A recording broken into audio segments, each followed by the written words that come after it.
Oui, le tennis, tout vous y étiez est tout passé. seul dans le... Bon, vous avez vu que la Jordanie a interdit les frères musulmans. Oui. La Jordanie a interdit mercredi toutes les activités des frères musulmans. C'est quand même très intéressant. Égypte, hein. Comme en Et Égypte. fermer leur bureau imputant à cette confrérie islamiste des activités de nature à déstabiliser le pays, Thomas Bonnet. Oui. Notamment la fabrication et le stockage de roquettes et explosifs. La grande différence, Marine Le Pen réclame l'interdiction des frères musulmans en France. La différence, c'est qu'en Jordanie, ils avaient des bureaux, ils avancent à visage découvert. En France, il n'y a pas officiellement d'institut des frères musulmans. Oui, mais Marine Le Pen, elle a dit, rappelons que cette confrérie est inscrite sur la liste des organisations terroristes dans de nombreux pays. La Jordanie n'est pas le premier pays musulman à l'interdire. Combien de temps encore le gouvernement français aura la main qui tremble pour en faire de même sur le territoire national ?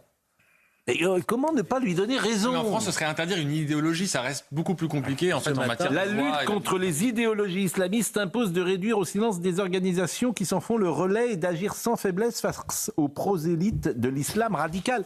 Écoutez, tout le monde devrait être d'accord avec cela, non ? Oui, Je pense qu'officiellement, ils sont d'accord. Georges Et Fenech. Sonia Mabrouk, me semble-t-il, a dit que la question pouvait se poser chez nous aussi. Mais elle n'a pas fermé la porte. mais c'est surtout la réponse qui devrait se poser plus que la question. C'est déjà un premier commencement. Oui, Ah, mais c'est des questions.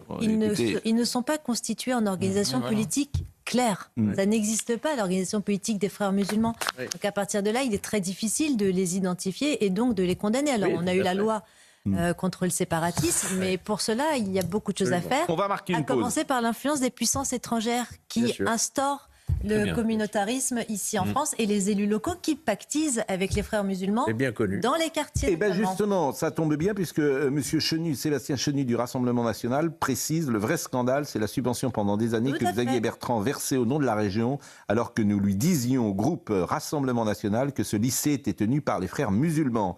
Les élus LR lâchement ont voté ce pense-là pendant des années. Je me tourne vers C'est ça, le vous, problème. qui êtes Mais oui, voilà, bien sûr. vos amis, vos ex-amis des LR, puisque aujourd'hui, L'instrumentalisation. oui, Oui, mais bien ils sûr. sont malins parce Bon. qu'ils passent par le culturel Bon. au lieu de passer par le cultuel. Voilà. Le Et- Qatar oui. fonctionne comme ça. Donc, il passe sous la houlette de la loi 1901 et pas celle de 1906. Et je termine, Monsieur Chenu, qui dit par lâcheté en renvoyant des ascenseurs à qui de droit suite au régional 2015 gagné face à Marine Le Pen, Xavier Bertrand s'est comporté lâchement et nous a placés dans cette ornière avec Averroès. Monsieur Bertrand pourrait répondre, bien évidemment. Et Il a répondu en disant ce matin, c'est par son tweet. Là. Et Il Florian conteste une décision de Bachelier, justice, non Ouais. et Florian Bachelier, ex-député et ex-questeur, à la métaphore footballistique, il dit Jordanie 1, Rennes 0.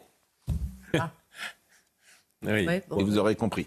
Bon. Abonne-toi sur Nicolas Malone dans Spotify afin de voir les vidéos non censurées et découvrir l'univers musical politique engagé.